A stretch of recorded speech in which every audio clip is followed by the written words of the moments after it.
ಅದಕ್ಕಿಂತ ಹೆಚ್ಚಾಗಿ ಚಿಕ್ಕಪ್ಪನ ವಿರೋಧ ಕಟ್ಕೊಳ್ಳಲು ಅವಳಿಗೆ ಇಷ್ಟವಿರಲಿಲ್ಲ. ಚಿಕ್ಕಪ್ಪನಿಗೆ ಇನ್ನು ನಿಕಟವಾಗಬೇಕಾದ್ರೆ ಉಳಿದಿತ್ತು ಒಂದೇ ಮಾರ್ಗ, ಕಸ್ತೂರಿ ತಂದೆಗೆ ವಿರುದ್ಧವಾಗೋದು. ಮುದ್ದಿನ ಮಗಳನ್ನು ತಂದೆಯ ವಿರುದ್ಧ ತಿರುಗಿಸಲು ಅವಳಿಗೆ ಯಾವ ಕಾರಣವೂ ಸಿಕ್ಕಿರಲಿಲ್ಲ. ಹರಸಿ ಹೋದ ಬಳ್ಳಿಯು ಕಾಲಿಗೆ ತುಂಡರಿಸಿಕೊಳ್ಳುವಂತೆ ದೀಪಕ್ನ ಪ್ರೇಮ ಪಾಶದಲ್ಲಿ ಸಿಲುಕಿದ ಕಸ್ತೂರಿ ಪರಿಮಳಳ ಅಭಿಷ್ಟೆ ಕೈಗೂಡಲು ಸೊಗಸಾದ ಅವಕಾಶ ಕಲ್ಪಿಸಿಕೊಟ್ಟಿದ್ಲು. ಇತ್ತ ಕಸ್ತೂರಿಗೂ ನಿಷ್ಠುರವಾಗದೆ, ಅತ್ತ ಸುರೇಂದ್ರನಾಥ್ ಅವರಿಗೂ ವಿರುದ್ಧಿಯಾಗದೆ ಪರಿಮಳ ಸನ್ನಿವೇಶವನ್ನು ಬಹಳ ಜಾಣತನದಿಂದ ನಿಭಾಯಿಸಿದ್ಲು. ಕಸ್ತೂರಿಯ ಹಿತೈಷಿಯಾಗಿ ಅವಳು ಪ್ರೀತಿಸಿದವನೊಂದಿಗೆ ಮದುವೆಯಾಗಲು ಸಹಾಯ ಮಾಡಿದ್ದಳು ಪರಿಮಳ. ಈ ಮದುವೆಗೆ ಖಂಡಿತ ಸುರೇಂದ್ರನಾಥ್ ಅವರು ಕೂಡ ವಿರೋಧಿಯಾಗ್ತಾರೆ ಎಂದು ಅವಳಿಗೆ ಚೆನ್ನಾಗಿ ಗೊತ್ತಿತ್ತು. ಕಸ್ತೂರಿಯ ಕೃತ್ಯದಿಂದ ಮನನೊಂದಿದ್ದ ಚಿಕ್ಕಪ್ಪನ ಮನಸ್ಸಿಗೆ ಸಾಂತ್ವನ ನೀಡಿತು. ಅವರ ವಿಶ್ವಾಸವನ್ನು ತನ್ನೆಡೆಗೆ ಸೆಳೆದುಕೊಳ್ಳೋದ್ರಲ್ಲಿ ಯಶಸ್ವಿಯಾಗಿದ್ಲು. ಕಸ್ತೂರಿಯ ಗೈರು ಹಾಜರಿಯಿಂದ ಪರಿಮಳ ಸ್ಥಾನ ಆ ಮನೆಯಲ್ಲಿ ಭದ್ರವಾಗಿ ತಳ ಊರಿತು. ಕಸ್ತೂರಿ ನಡೆದುದೆಲ್ಲ ವಿವರಿಸಿ ದೀಪಕ್ ಮುಂದೆ ಬಿಟ್ಟಾಗ ಎತ್ತ ತಂದೆಯೇ ಅಷ್ಟು ಕಠೋರತೆ ತೋರಿತು ಅವನಿಗೆ ಸಂಕಟವಾಯಿತು. ಮುದ್ದಿನ ಮಡದಿ ಕಣ್ಣೀರು ಹಾಕೋದನ್ನು ಅವನಿಗೆ ಸಹಿಸಲಾಗಲಿಲ್ಲ. ತಾನು ಸುರೇಂದ್ರನಾಥ್ ಅವರ ಕಾಲಿಗೆ ಬಿದ್ದಾದರೂ ರಾಜಿಯಾಗುವ ಪ್ರಯತ್ನದಲ್ಲಿ ದೀಪಕ್ ತಾನಾಗಿಯೇ ಅವರ ಮನೆಗೆ ಬಂದಾಗ ಅವನನ್ನು ಗೇಟಿನ ಆಚೆಯೇ ನಿಲ್ಲಿಸಿ ಅವನ ಮುಖವನ್ನು ನೋಡಲು ಇಚ್ಛಿಸದೆ ವಾಪಸ್ ಕಳಿಸಿದ್ರು ಸುರೇಂದ್ರನಾಥ್ ಜೈನ್. ದೀಪಕ್ನ ಸ್ವಾಭಿಮಾನಕ್ಕೆ ಬರೆ ಎಳೆದಂತಾಗಿತ್ತು. ತಾನು ಅಂತಸ್ತಿನಲ್ಲಿ ಕಡಿಮೆ ಇದ್ದವರು ನಿಜ, ಹಾಗೆಂದು ತೀರಾ ಅಸ್ಪೃಶ್ಯನಂತೆ ಹೀನಾಯ ಮಾಡೋದೆ. ಅವನಿಗಿಂತ ಹೆಚ್ಚು ನೊಂದವಳು ಕಸ್ತೂರಿ. ನನ್ನ ಗಂಡನಿಗೆ ಅವಮಾನ ಆಗ್ತಾ ಇರೋ ಹೊರತ್ರ ಮತ್ತೆ ಹೋಗಿ ಮುಖ ತೋರಿಸುವುದಕ್ಕೆ ನನಗೆ ಮನಸ್ಸಾಗ್ತಿಲ್ಲ ದೀಪು. ಈ ಊರಿನಲ್ಲಿ ಸುರೇಂದ್ರನಾಥ್ ಜೈನ್ರವರ ಮಗಳಾಗಿ ಉಳಿಯೋದಕ್ಕಿಂತ ಬೇರೆ ಊರಿಗೆ ಹೋಗಿ ನಿಮ್ಮ ಹೆಂಡತಿಯಾಗಿ ಬಾಳೋಕೆ ಇಷ್ಟಪಡ್ತೀನಿ. ಈ ಊರಿನಲ್ಲಿ ನಮಗೇನಿದೆ ಅಂತ ನಾವಿಲ್ಲಿರಬೇಕು? ನಿಮ್ಮ ತಂದೆ ಇರೋ ಊರಿಗೆ ಹೊರಟೋಗೋಣ ಬನ್ನಿ. ಪ್ರೀತಿಯ ಮಡದಿಯ ಆದೇಶಕ್ಕೆ ಮಣಿದು ದೀಪಕ್ ಅವಳೊಡನೆ ತನ್ನ ಹುಟ್ಟೂರಿಗೆ ಹೊರಟಾಗ ಅವರನ್ನು ಬಸ್ ಹತ್ತಿಸಲು ಬಂದವಳು ಪರಿಮಳ. ಆ ಗರ್ಭ ಶ್ರೀಮಂತರ ಪುತ್ರಿ ಕಸ್ತೂರಿ ಈಗ ಮಧ್ಯಮ ವರ್ಗದವರ ಪತ್ನಿಯಾಗಿ ಸಾಧಾರಣ ಸೀರೆ ಉಟ್ಟು ಕೈಯಲ್ಲಿ ಕಿಟ್ ಬ್ಯಾಗ್ ಹಿಡಿದು ನಿಂತಿದ್ದನ್ನು ಕಂಡು ಪರಿಮಳಳಿಗೆ ಮನಸ್ಸು ಭಾರವಾಯಿತು. ಅರೆ ಕ್ಷಣ ಮಾತ್ರ. ಸುರೇಂದ್ರನಾಥ್ ಜೈನ್ ಸಾಕು ಮಗಳಾಗಿ ತನ್ನ ಅಂತಸ್ತು ಸಿರಿವಂತಿಕೆಗೆ ಎಸಿ ಕಾರ್ ನೆನೆದೊಡನೆ ಅವಳ ಮನಸ್ಸು ತನ್ನ ಕೃತ್ಯವನ್ನೇ ಸಮರ್ಥಿಸಿಕೊಂಡಿತು. ಬೆಲೆ ಬಾಳುವ ಉಡುಪು ತೊಟ್ಟು ಉದ್ದವಾದ ಮರ್ಸಿಡಿಸಿ ಕಾರ್ನಲ್ಲಿ ಬಂದಿಳಿದ ತಂಗಿಯನ್ನೇ ತದೇಕ ಚಿತ್ತವಾಗಿ ನೋಡಿದ್ಲು ಕಸ್ತೂರಿ. ಅವಳ ಬಗ್ಗೆ ಕಿಂಚಿತ್ತೂ ಮತ್ಸರವಾಗಲಿಲ್ಲ. ತನ್ನವಳಾಗಿ ಇವಳಾದರೂ ಇದ್ದಾಳಲ್ಲ ಎಂಬ ಸಂತೃಪ್ತ ಭಾವ ಅವಳ ನೋಟದಲ್ಲಿತ್ತು. ಪರಿಮಳ ಕಸ್ತೂರಿಯ ಬಳಿ ಬಂದು ಯಾವಾಗ ವಾಪಸ್ ಬರ್ತೀಯಾ ಕಸ್ತೂರಿ ಎಂದು ಪ್ರಶ್ನಿಸಿದ್ಲು. ಕಸ್ತೂರಿ ವಿಷಾದದಿಂದ, ಯಾವ ಸಂತೋಷಕ್ಕಾಗಿ ಮತ್ತೆ ಇಲ್ಲಿಗೆ ಬರಬೇಕು ಹೇಳು? ಅಪ್ಪಾಜಿ ಪಾಲಿಗೆ ನಾನು ಬದುಕಿಯೂ ಸತ್ತ ಹಾಗೆ. ಇದ್ದಿದ್ರಲ್ಲೇ ಅವರಿಗೆ ಶೂಲ ಪ್ರಾಯಳಾಗಿರೋದಕ್ಕಿಂತ ದೀಪಕ್ ತಂದೆ ಹತ್ರ ಹೋಗಿ ನೆಮ್ಮದಿಯಾಗಿ ಬದುಕು ನಡೆಸ್ತೀವಿ. ನನ್ನ ಮುಖ ನೋಡೋ ಅಷ್ಟು ಸೈರಣೆಯಂತೂ ಅವರಿಗಿಲ್ಲ. ನಾವು ಊರು ಬಿಟ್ಟು ಹೋಗಿರೋ ವಿಷಯನಾದರೂ ತಿಳಿಸ್ಬಿಡು ಪರಿಮಳ ಎಂದ್ಲು. ಅಷ್ಟರಲ್ಲಿ ದೀಪಕ್ ಟಿಕೆಟ್ ತೆಗೆದುಕೊಂಡು ಬಂದಿದ್ದರಿಂದ ಅಕ್ಕ ತಂಗಿಯರ ಸಂಭಾಷಣೆ ಅಲ್ಲಿಗೆ ನಿಂತಿತು. ನಮ್ಮ ಊರಿನ ಅಡ್ರೆಸ್ ಇದು, ಆಗಾಗ ಕಾಗದ ಬರಿತಾ ಇರೋ ಎಂದು ವಿಳಾಸದ ಚೀಟಿಯನ್ನು ಪರಿಮಳಗೆ ನೀಡಿದ. ಬಸ್ ಹೊರಟಾಗ ಕಸ್ತೂರಿ ಗದ್ಗದವಾಗಿ, ನಾವಿನ್ನೂ ಹೋಗಿ ಬರ್ತೀವಿ ಪರಿಮಳ, ಊರು ತಲುಪಿದ ಮೇಲೆ ಫೋನ್ ಮಾಡ್ತೀನಿ ಎಂದು ಕೈ ಬೀಸಿದ್ಲು. ಬಸ್ ಧೂಳೆಬ್ಬಿಸುತ್ತಾ ಕಣ್ಮುಂದೆ ಮರೆಯಾಗೋ ತನಕ ಪರಿಮಳ ಅದನ್ನೇ ನೋಡುತ್ತಾ ನಿಂತಿದ್ಲು. ನಂತರ ನಿಧಾನವಾಗಿ ಅವಳ ಹೆಜ್ಜೆಗಳು ಕಾರಿನತ್ತ ಸರಿದು ಹೋದವು.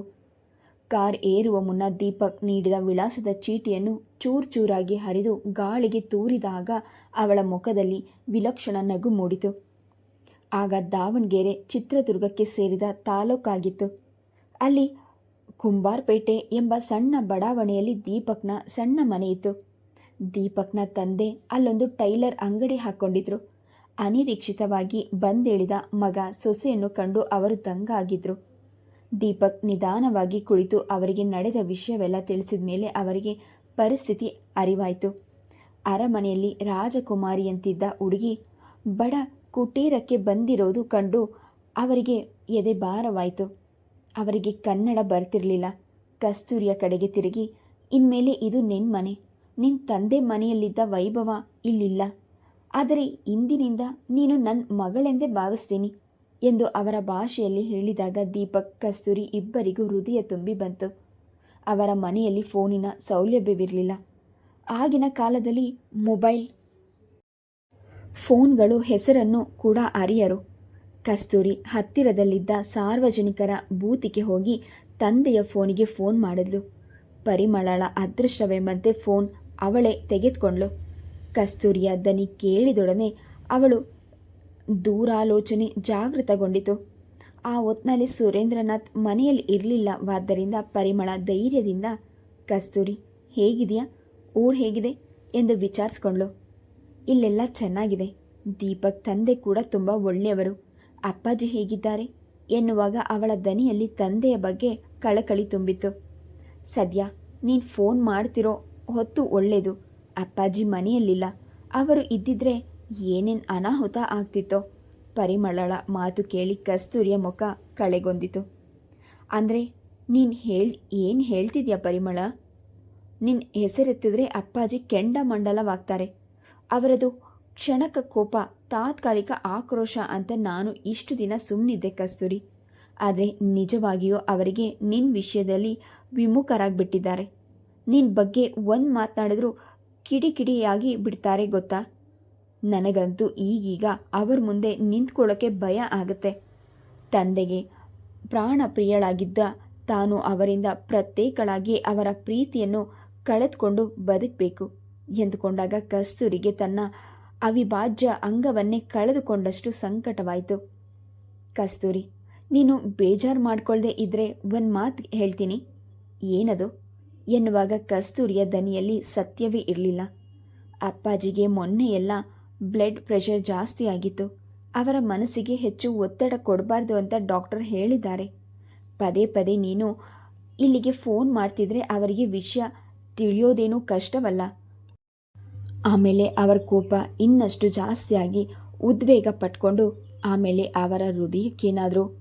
ಪರಿಮಳಳ ಮಾತು ಮುಗಿಯುವಷ್ಟರಲ್ಲೇ ಕಸ್ತೂರಿ ತಟಕ್ಕನೆ, ಬೇಡ ಪರಿಮಳ, ಅಪ್ಪಾಜಿಗೇನು ಆಗೋದು ಬೇಡ. ಅವರು 100 ವರ್ಷ ಚೆನ್ನಾಗಿ ಬಾಳಲಿ. ನನ್ನಂಥ ನತದೃಷ್ಟ ಮಗಳನ್ನು ಪಡೆದು ಅವರ ಆರೋಗ್ಯ ಕೆಡಿಸ್ಕೊಳ್ಳೋದು ಬೇಡ. ಇನ್ಮೇಲೆ ನಾನು ಫೋನ್ ಮಾಡಲ್ಲ. ಆಗಾಗ ಅಪರೂಪಕ್ಕೊಮ್ಮೆ ನಿನಗೆ ಕಾಗದ ಬರಿತೀನಿ, ತಪ್ಪದೆ ಉತ್ತರಿಸು ಎಂದು ಫೋನ್ ಇಟ್ಲು. ಅಂದೆ ಕೊನೆ. ಕಸ್ತೂರಿ ಮತ್ತೆ ಫೋನ್ ಮಾಡಲಿಲ್ಲ. ಅವಳು ಊರು ಬಿಟ್ಟು ಹೋದ ವಿಷಯ ಪರಿಮಳ ಸುರೇಂದ್ರನಾಥ್ ಅವರಿಗೆ ತಿಳಿಸಲೂ ಇಲ್ಲ. ಮಗಳ ಬಗ್ಗೆ ಎಷ್ಟೇ ಕೋಪವಿದ್ರೂ ಕರುಳು ಕೇಳುವುದೇ. ಸುರೇಂದ್ರನಾಥರ ಪರಿಸ್ಥಿತಿಯು ಹಾಗೇ ಆಗಿತ್ತು. ಮಗಳ ಮುದ್ದು ಮುಖ, ಪ್ರೀತಿಯ ಮಾತುಗಳು ಅವರನ್ನು ಬಹುವಾಗಿ ಬಾಧಿಸ್ತಿದ್ದವು. ಮನೆಯಲ್ಲಿ ಅವಳ ಮೃದು ಧ್ವನಿ ನೂಪುರದ ಸದ್ದಿಲ್ಲದೆ ಹಾಳು ಸುರಿಯುತ್ತಿತ್ತೆ ಎನಿಸುತ್ತಿತ್ತು.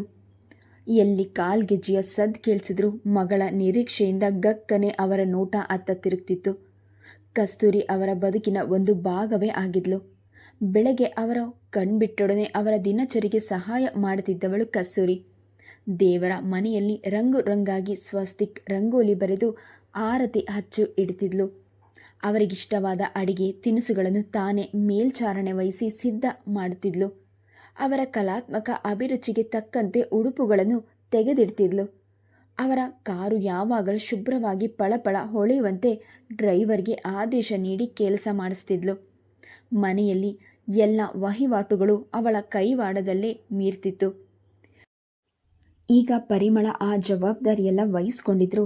ಕಸ್ತೂರಿಗಿದ್ದ ಶಿಸ್ತು, ಸ್ವಚ್ಛತೆ, ಅಭಿರುಚಿ ಅವಳಲ್ಲಿ ಇರಲಿಲ್ಲವೆಂದು ಯಾರಾದರೂ ಸುಲಭವಾಗಿ ಹೇಳಿಬಿಡ್ಬೋದಿತ್ತು.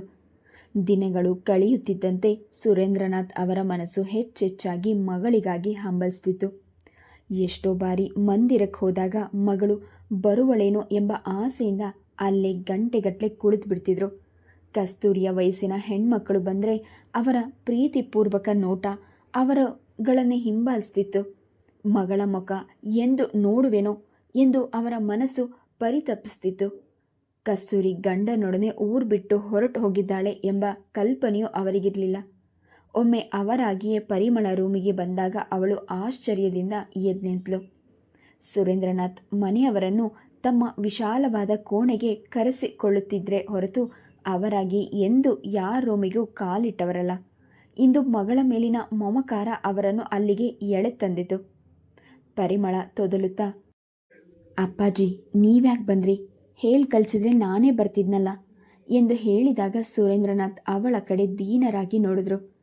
ಪರಿಮಳ, ಕಸ್ತೂರಿ ಮನೆ ಎಲ್ಲಿದೆ? ಅವರು ಆತ್ಮ ಅಭಿಮಾನವನ್ನು ಭೇದಿಸಿ ಆ ಪ್ರಶ್ನೆಗೆ ಪರಿಮಳ ತಬ್ಬಿಬ್ಬಾದ್ಲು. ಯಾಕಪ್ಪಾಜಿ?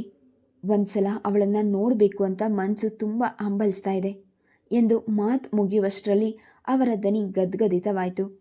ಆ ಕ್ಷಣದಲ್ಲಿ ಅವರ ಪರಿಸ್ಥಿತಿ ಕಂಡು ಕಸ್ತೂರಿಯ ವಿಳಾಸ ಹೇಳ್ಬಿಡ್ಲೆ ಎಂದು ಪರಿಮಳ ಮನಸ್ಸು ಆತುರಗೊಂಡಿತು. ಆದರೆ ಮರುಕ್ಷಣ ಅವಳನ್ನು ವಾಸ್ತವತೆ ಎಚ್ಚರಿಸಿದಾಗ ಅವಳು ಜಾಗೃತಗೊಂಡ್ಳು. ಈಗ ಕಸ್ತೂರಿಯ ಇರುವಿಕೆಯ ಬಗ್ಗೆ ಗೊತ್ತಾದರೆ ಚಿಕ್ಕಪ್ಪ ಖಂಡಿತ ಅವಳೊಡನೆ ರಾಜಿಯಾಗ್ತಾರೆ. ಆಗ ಅವಳು ದೀಪಕ್ ಜೊತೆ ಈ ಮನೆಯಲ್ಲಿ, ಅದನ್ನು ನೆನೆಸ್ಕೊಂಡ್ರೆ ಪರಿಮಳಳ ದೇಹದಲ್ಲಿ ಬೆಂಕಿ ಹೊತ್ತಿದಂತಾಯಿತು. ಇಲ್ಲ, ಇದುವರೆಗೂ ತಾನು ಹಾಕಿದ ಯೋಜನೆ ವ್ಯರ್ಥವಾಗಬಾರ್ದು ಎಂದು ಗಟ್ಟಿ ಮನಸ್ಸು ಮಾಡಿಕೊಂಡು, ಕಸ್ತೂರಿ ಆ ಮನೆಯಲ್ಲಿಲ್ಲ ಅಪ್ಪಾಜಿ ಎಂದಾಗ ಅವರ ಮುಖ ವಿವರಣೆಗೊಂಡಿತ್ತು. ಎಲ್ಲಿಗೆ ಹೋಗಿದ್ದಾಳೆ? ಗೊತ್ತಿಲ್ಲ ಅಪ್ಪಾಜಿ, ಈ ಊರೇ ಬಿಟ್ಟು ಹೊರಟೋಗಿದ್ದಾಳೆ ಅಂತ ಅಕ್ಕಪಕ್ಕದ ಮನೆಯವರು ಹೇಳ್ತಾರೆ. ಯಾವ ಊರಿಗೆ? ಅದು ಯಾರಿಗೂ ಗೊತ್ತಿಲ್ವಂತೆ. ಅವಳ ಗಂಡ ರಾತ್ರೋರಾತ್ರಿ ಆ ಮನೆ ಬಿಟ್ಟು ಯಾರಿಗೂ ಹೇಳ್ದೆ ಕೇಳದೆ ಹೊರಟೋದ್ರಂತೆ. ಸುರೇಂದ್ರನಾಥ್ ಅವರ ಮುಖ ತೀರಾ ಇಳಿದು ಹೋಯಿತು. ಅವತ್ತು ಮನೆ ಬಾಗಿಲಿಗೆ ಬಂದ ಮಗಳು ಅಳಿಯನನ್ನು ನಾನೇ ಅಹಂಕಾರದಿಂದ ಹೊರಗಟ್ಬಿಟ್ಟೆ. ಈಗ ನನ್ನ ಮಗಳ ಮುಖ ನೋಡುವ ಅವಕಾಶವನ್ನು ಆ ಭಗವಂತ ಕಿತ್ಕೊಬಿಟ್ನಲ್ಲ ಎಂದು ದುಃಖದಿಂದ ಉದ್ಗರಿಸಿದ್ರು. ಹೇಳ್ದೆ ಕೇಳದೆ ಮದುವೆ ಆಗಿ ಬಂದರೆ ಯಾವ ತಂದೆಗೆ ಕೋಪ ಬರಲ್ಲ ಅಪ್ಪಾಜಿ? ನೀವು ಅವಳ ಬಗ್ಗೆ ಕೋಪ ಮಾಡ್ಕೊಂಡಿದ್ರಲ್ಲಿ ಯಾವ ತಪ್ಪೂ ಇಲ್ಲ. ನಿಮ್ಮ ಕೋಪ ಇಳಿಯೋವರೆಗೂ ಅವಳು ಕಾಯಬಹುದಿತ್ತು, ಅಥವಾ ಆಗಾಗ ಮನೆಗೆ ಬಂದು ನಿಮಗೆ ಸಮಾಧಾನ ಹೇಳ್ಬೋದಿತ್ತು. ಇಷ್ಟು ವರ್ಷ ಸಾಕಿ ಸಲಹಿದ ತಂದೆಗಿಂತ ನೆನ್ನೆ ಮೊನ್ನೆ ಬಂದ ಗಂಡನೇ ಅವಳಿಗೆ ಹೆಚ್ಚಾಗಿ ಹೋದ್ನಾ? ತಾನು ಊರು ಬಿಟ್ಟು ಹೋಗ್ತಾ ಇದ್ದೀನಿ ಅಂತ ಒಂದು ಮಾತು ನಿಮಗೆ ತಿಳಿಸ್ಬೋದಿತ್ತಲ್ವ? ಅಥವಾ ಊರಿಗೆ ಹೋದ್ಮೇಲೆ ತಾನಿಂಥ ಕಡೆ ಇದ್ದೀನಿ ಅಂತ ಫೋನ್ ಮಾಡಿ ಹೇಳ್ಬೋದಿತ್ತಲ್ವ? ಈ ಊರಿನಲ್ಲಿದ್ದಾಗ ನಾನು ಅವಳ ಮನೆಗೆ ಹೋದರೂ ಅವಳು ನನ್ನ ಜೊತೆ ಸರಿಯಾಗಿ ಮಾತನಾಡ್ತಿರಲಿಲ್ಲ ಅಪ್ಪಾಜಿ. ನಿಮ್ಮ ಬಗ್ಗೆ ರಾಜಿ ಮಾಡಿಸೋದಕ್ಕೆ ನಾನು ಮಾಡಿದ ಪ್ರಯತ್ನವೆಲ್ಲ ವ್ಯರ್ಥವಾಗಿತ್ತು. ನನ್ನ ತಂದೆ ನನ್ನ ಪಾಲಿಗೆ ಎಂದೋ ಸತ್ತು ಹೋಗಿದ್ದಾರೆ ಅನ್ನೋ ಕಠೋರವಾದ ಮಾತುಗಳನ್ನು ನಾನು ಅವಳ ಬಾಯಿಂದ ಕೇಳ್ತಾ ಇದ್ದೀನಪ್ಪಾಜಿ. ಆದರೆ ನೀವು ಎಲ್ಲಿ ನೊಂದ್ಕೊಳ್ತೀರೋ ಅಂತ ನಾನು ನಿಮಗೆ ಹೇಳಿದೆ. ಆ ಮಾತುಗಳನ್ನು ಹೊಟ್ಟೆ ಒಳಗೆ ಬಚ್ಚಿಟ್ಕೊಂಡಿದ್ದೆ. ಇನ್ನು ಮುಂದಿನ ಮಾತುಗಳು ಅವರ ಕಿವಿಗೆ ಬೀಳಲೇ ಇಲ್ಲ. ತಾವು ಎಲ್ಲೋ ತೇಲಿ ಹೋಗುತ್ತಿರುವಂತೆ ಭಾಸವಾಗ್ತಿತ್ತು. ದೇಹವಿಡೀ ಬೆವರು ಕಿತ್ತಿ ಬರ್ತಿತ್ತು. ಇನ್ನು ಅಲ್ಲಿ ಕುಳಿತಿಲ್ಲಲಾರೆ ಎಂಬಂತೆ ಅವರ ದೇಹ ಪಕ್ಕಕ್ಕೆ ವಾಲಿದಾಗ ಪರಿಮಳ ಗಾಬರಿಗೊಂಡ್ಳು. ಅಪ್ಪಾಜಿ, ಅಪ್ಪಾಜಿ ಎಂದು ಅವರ ಕೆನ್ನೆಯನ್ನು ಅಲುಗಾಡಿಸಿದಾಗಲೇ ಅವರಿಗೆ ಅರಿವಾಗಿದ್ದು ಅವರು ಪ್ರಜ್ಞೆ ತಪ್ಪಿ ಬಿದ್ದುಬಿಟ್ಟಿದ್ದಾರೆ ಎಂದು. ಮಗಳ ಅಗಲಿಕೆ ಸಹಿಸಬೇಕೆಂದು ಅವರು ಎಷ್ಟೇ ಮನಸ್ಸು ನಿಗ್ರಹಿಸಿಕೊಂಡರೂ ಅವರ ಹೃದಯ ಆಘಾತವನ್ನು ತಡೆದುಕೊಳ್ಳಲು ಸಾಧ್ಯವಾಗಲಿಲ್ಲ. ಅದೇ ಮೊದಲ ಬಾರಿ ಸುರೇಂದ್ರನಾಥ್ ಅವರಿಗೆ ಹೃದಯಾಘಾತವಾಗಿ 1 ವಾರ ಆಸ್ಪತ್ರೆಗೆ ಸೇರಿದ್ರು. ಆಗಲೂ ಪರಿಮಳ ಕಸ್ತೂರಿಗೆ ಈ ವಿಷಯ ತಿಳಿಸಲಿಲ್ಲ. ಆದರೆ ತಾನೇ ಅವರ ಬಳಿ ಕುಳಿತು ಹಗಲು ರಾತ್ರಿ ಎಡಬಿಡದೆ ನೋಡಿಕೊಂಡ್ಳು. ಆ ಅವಧಿಯಲ್ಲಿ ಅವಳು ಸುರೇಂದ್ರನಾಥ್ ಅವರ ಮನಸ್ಸಿಗೆ ಹತ್ತಿರವಾಗತೊಡಗಿದ್ಲು. ಮಗಳ ನಿರ್ಗಮನದಿಂದ ಬೇಗುದೆಯನ್ನು ಅನುಭವಿಸುತ್ತಿದ್ದ ಅವರ ಹೃದಯದಕ್ಕೆ ಪರಿಮಳಾಳ ಆತಂಕ ಕಾರಣ ನಡವಳಿಕೆ ಚೇತನದ ಸಿಂಚನ ನೀಡಿತು. ಈಗ ನನ್ನ ಪಾಲಿಗೆ ಉಳಿದಿರೋ ಮಗಳು ನೀನು ಒಬ್ಬಳೇ ಕಣಮ್ಮ. ಆ ಮಗಳು ಶಾಶ್ವತವಾಗಿ ನನ್ನಿಂದ ದೂರ ಆಗಿಬಿಟ್ಟಿದ್ದಾಳೆ ಎಂದು ಪರಿಮಳಾಳ ಕೈ ಹಿಡಿದು ಅವರು ಗದ್ಗದರಾಗಿ ನೋಡಿದ್ರು. ಅಂದಿನಿಂದ ಪರಿಮಳ ಜೈನ್ ಸುರೇಂದ್ರನಾಥ್ ಜೈನರ ಸಾಕು ಮಗಳಲ್ಲದೆ ಮನೆಯ ಮೇಲ್ಚಾರಕಿ, ಆಫೀಸ್ನ ಸಲಹೆಗಾರ್ತಿ, ವ್ಯವಹಾರಗಳಲ್ಲಿ ಸಹಾಯಕಿಯಾಗಿ ಬೆಳೆಯತೊಡಗಿದ್ಲು. 3 ವರ್ಷಗಳಲ್ಲಿ ಅವಳು ಸುರೇಂದ್ರನಾಥ್ ಜೈನ್ರವರ ಉತ್ತರ ಅಧಿಕಾರಿ ಎಂದೇ ಹೆಸರುವಾಸಿಯಾಗಿದ್ಲು. ಕಸ್ತೂರಿ ಎಂಬ ಹೆಸರು ಅವರ ಮನೆಯ ಮುಂದಿನ ಫಲಕದಲ್ಲಿ ಮಾತ್ರ ಉಳಿದುಕೊಂಡಿತ್ತು. ಸುರೇಂದ್ರನಾಥರ ವ್ಯವಹಾರ ಸಾಮ್ರಾಜ್ಯದಲ್ಲಿ ಪರಿಮಳ ಆಗಲೇ ತನ್ನ ವ್ಯಕ್ತಿತ್ವವನ್ನು ಸ್ಥಾಪಿಸಿಬಿಟ್ಟಿದ್ಲು. ಸುರೇಂದ್ರನಾಥ್ ಜೈನರ ಕೋಣೆಯಲ್ಲಿದ್ದ ಕಸ್ತೂರಿಯ ದೊಡ್ಡ ಭಾವಚಿತ್ರ ಒಂದು ಬಿಟ್ಟರೆ ಆ ಮನೆಯಲ್ಲಿ ಅವಳಿಗೆ ಯಾವ ಅಸ್ತಿತ್ವವೂ ಉಳಿದುಕೊಂಡಿರಲಿಲ್ಲ. ಕೆಲಸದವರಿಂದ ಹಿಡಿದು ಜೈನ್ ಅವರ ಆಫೀಸ್ ಸಿಬ್ಬಂದಿಯವರೆಗೂ ಪರಿಮಳ ಜೈನ್ ಎಂದರೆ ಚಿಕ್ಕ ಯಜಮಾನಿ, ಚೋಟಾ ಮಾಲಿಕ್ ಇಂಥ ಸಮಯದಲ್ಲಿ ಪರಿಮಳಳಿಗೆ ಮದುವೆಯಾಗಿ ಗಂಡನ ಮನೆಗೆ ಹೋಗುವ ಆಕಾಂಕ್ಷೆ ಎಳ್ಳಷ್ಟು ಇರಲಿಲ್ಲ. ಸುರೇಂದ್ರನಾಥ್ ಅವರ ಮಗಳ ಮದುವೆಗೆ ಪ್ರಯತ್ನ ಪಟ್ಟಾಗ, ದಯವಿಟ್ಟು ಮದುವೆ ವಿಷಯದಲ್ಲಿ ನನಗೆ ಬಲವಂತ ಮಾಡಬೇಡಿ ಅಪ್ಪಾಜಿ, ನಿಮ್ಮನ್ನು ಬಿಟ್ಟು ಹೋಗೋದನ್ನು ಕನಸಿನಲ್ಲೂ ನೆನೆಸ್ಕೊಳ್ಳಲು ಸಾಧ್ಯವಿಲ್ಲ ಎಂದು ದೃಢವಾಗಿ ನಿರಾಕರಿಸಿಬಿಟ್ಟಿದ್ಲು. ಅವಳ ಸ್ವಾರ್ಥ ಸಾಧನೆಯು ಸುರೇಂದ್ರನಾಥರ ಮನಸ್ಸಿಗೆ ತ್ಯಾಗದ ಪ್ರತೀಕದಂತೆ ಕಂಡಿತು. ಈ ಮುದುಕನಿಗೋಸ್ಕರ ಎಷ್ಟು ದಿನ ಮದುವೆ ಇಲ್ಲದೆ ಒಂಟಿಯಾಗಿ ಕಳೀತೀಯ ಮಗಳೇ ಎಂದು ಮಾಮೂಲಾಗಿ ಮರುಗುತ್ತಿದ್ರು. ವಾಸ್ತವವಾಗಿ ಪರಿಮಳ ಸಹಪಾಠಿಯಾಗಿದ್ದ ಕಿಶೋರ್ ಮೆಹತ್ ಅವಳ ಬಳಿ ತನ್ನ ಪ್ರೀತಿಯನ್ನು ತೋಡ್ಕೊಂಡು ಮದುವೆಯ ಪ್ರಸ್ತಾಪ ಮಾಡಿದ. ಈ ವಿಷಯ ಕಸ್ತೂರಿಗೂ ಗೊತ್ತಿತ್ತು. ಎಷ್ಟೋ ಬಾರಿ ಪರಿಮಳ ಕಿಶೋರ್ ಬಗ್ಗೆ ಕಸ್ತೂರಿಯ ಬಳಿ ಹೇಳುತ್ತಾ, ದಿನಕ್ಕೊಂದು ಲವ್ ಲೆಟರ್ ಕೊಡದೇ ಇದ್ದರೆ ಆ ಪ್ರಾಣಿಗೆ ತಿಂದನ್ನ ಕರಗಲ್ಲ ಎಂದು ಹಾಸ್ಯ ಮಾಡಿಕೊಂಡು ನಗ್ತಿದ್ಲು. ಪರಿಮಳ ಅಪಹಾಸ್ಯಕ್ಕೆ ಗುರಿಯಾಗುವಂತೆ ಕಿಶೋರ್ ಏನೂ ಬೇಜವಾಬ್ದಾರಿಯ ಪರೋಡಿ ಹುಡುಗನಾಗಿರಲಿಲ್ಲ. ಮಿತಭಾಷಿ, ಗಂಭೀರ ಸ್ವಭಾವದ ಸಾಧಾರಣ ರೂಪಿನ ಹುಡುಗ. Please subscribe the channel, like and share. Thank you.